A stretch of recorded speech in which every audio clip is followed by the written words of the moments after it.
Hi there, this is Miss DePoy, and today I'm going to be reading Chapter 7 of the Egypt Game. This chapter title is Neferbeth. Near the end of September, a new girl moved into the Casa Rosada. Her name was Elizabeth Chung. She and her mother and two little sisters had rented the little semi-basement apartment next to where Mr. Bodler, the janitor, lived. Caroline went down to call on Mrs. Chung the evening the family moved in to see if there was anything she could do to help them get settled. She asked April if she wanted to go along to meet Elizabeth, but April said, "No thanks." When her grandmother came back upstairs, April found out all about the new family. Mr. Chung had died recently, and his wife was going to have to get a job to support her three little girls. She had moved to the Casa Rosada because it was only a few blocks from where her parents lived. Mrs. Chung's mother was going to take care of the two smallest girls while she was at work. "Elizabeth is only a little younger than you and Melanie," Caroline said. "Perhaps you could ask her to play with you. She's probably feeling lonely and worried about starting in at a new school." April was ambushed by a quick pang of sympathy, remembering how it was, missing someone and having to face a new classroom. But she pulled herself together and shook it off. It occurred to her that Caroline ought to know that you didn't pick your friends just because they were handy or even lonely. You picked them because you thought alike and were interested in the same things, the way she and Melanie were. "How old is she?" she asked, letting her eyes go narrow. "I think her mother said she was 9, Caroline said.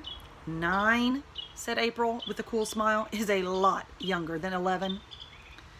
"Well, of course, it will have to be up to you and Melanie to decide," Caroline said calmly. But as she turned to leave the room, April was sure she heard a rather exasperated sigh. April tried to feel pleased about the sigh, but something prickled uncomfortably. She decided she didn't want to think about it. She called to Caroline that she was going down to talk to Melanie. Melanie would understand how impossible it would be to invite someone else to be part of anything so private and secret as the Egypt Game. Mr. Ross called, "Come in," when April knocked. He was sitting on the couch surrounded by books and papers. He was studying to be a college teacher, and he always had a lot of work to do in the evenings. He was a big man with dark brown skin and a teasing smile. He was always kidding April about her name. When April opened the door, he said, "Just as I thought, it's springtime. Melanie, the cruelest month is here." Mr. Ross was going to teach things like poetry and literature, and he was always making jokes that weren't very funny unless you knew what he was talking about. That cruelest month business, for instance, was something he was always kidding April about. It didn't make any sense to April until Melanie found out about it and explained.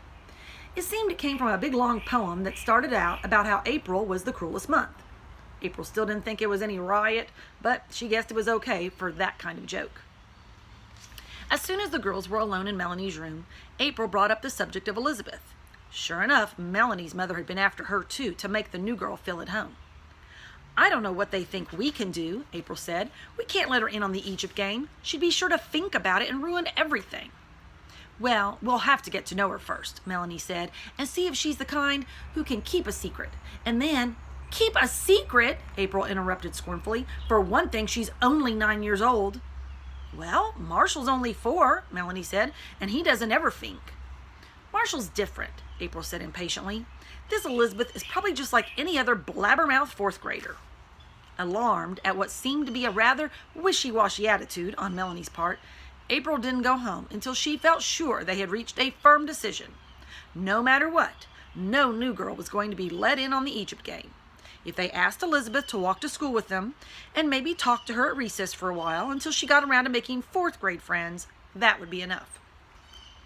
The next morning, April and Melanie went dutifully down the little dark basement hallway and knocked on the door of the Chung's apartment. Almost immediately, the door across the hall opened and Mr. Bodler, the janitor, looked out. "Oh, hello there, young ladies," he said. "Thought I heard someone knocking on my door." "Hello, Mr. Bodler," Melanie said. "We've come to get the new girl and take her to school with us." "Well, now, isn't that nice? I think that's right nice of you, young ladies." April and Melanie turned back to the Chung's door, but Mr. Bodler went on standing behind them. They exchanged sideways, when-you-know-it glances.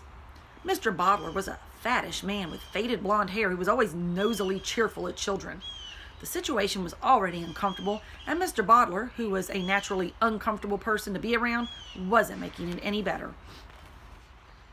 The door of the Chung's apartment was finally opened by a very small Asian girl. "Hi," April said. "Is your big sister ready for school? We've come to take her." The girl smiled shyly. "I'm Elizabeth," she said. On the way to school, Elizabeth walked between April and Melanie. She really was amazingly tiny for a fourth grader. Her thick black hair was pulled back into a carefully curled ponytail that bounced when she walked. And there was something about the carved perfection of her face that made her smile seem like magic. An enchanted ivory princess warming suddenly to life. She was shy, but not in the stiff, embarrassing way that makes other people feel embarrassed too. It was a gentle, friendly shyness that made other people feel important, sort of in charge of things. April had been afraid, looking at Elizabeth's upturned face and pretty tilted eyes, wide with wonder at almost anything you told her. It was hard to remember what she'd been afraid of. She almost wished she hadn't been so convincing when she talked to Melanie the night before about how they didn't want anybody else butting into their friendship. By the time April and Melanie delivered Elizabeth to the door of the fourth grade room, they had completely forgotten that taking care of Elizabeth had been anybody's idea but their own. Melanie's forehead wrinkled with worry as she watched Elizabeth make her way timidly through the noisily assembling fourth graders to the teacher's desk. And a couple of boys who were saying, "Hey, look at the new girl," and a girl, and other typically fourth grade remarks were suddenly silenced when they met April's ferocious glare. That afternoon, April and Melanie walked Elizabeth home, and by the next morning, they were both wondering if it wouldn't be all right, after all, to let her join the Egypt game. But it was a touchy sort of thing to bring up, not knowing for sure how the other one felt about it.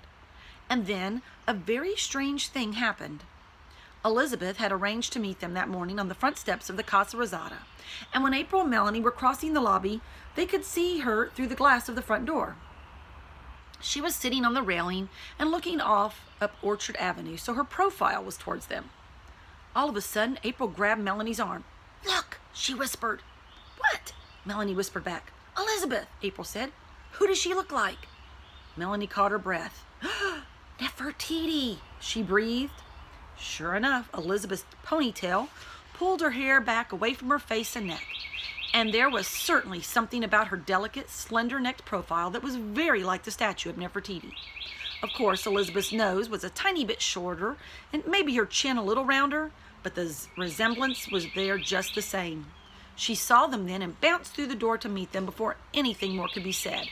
But it wasn't really necessary. April and Melanie just looked at each other and nodded, and on the way to school, they started telling Elizabeth all about the Egypt game.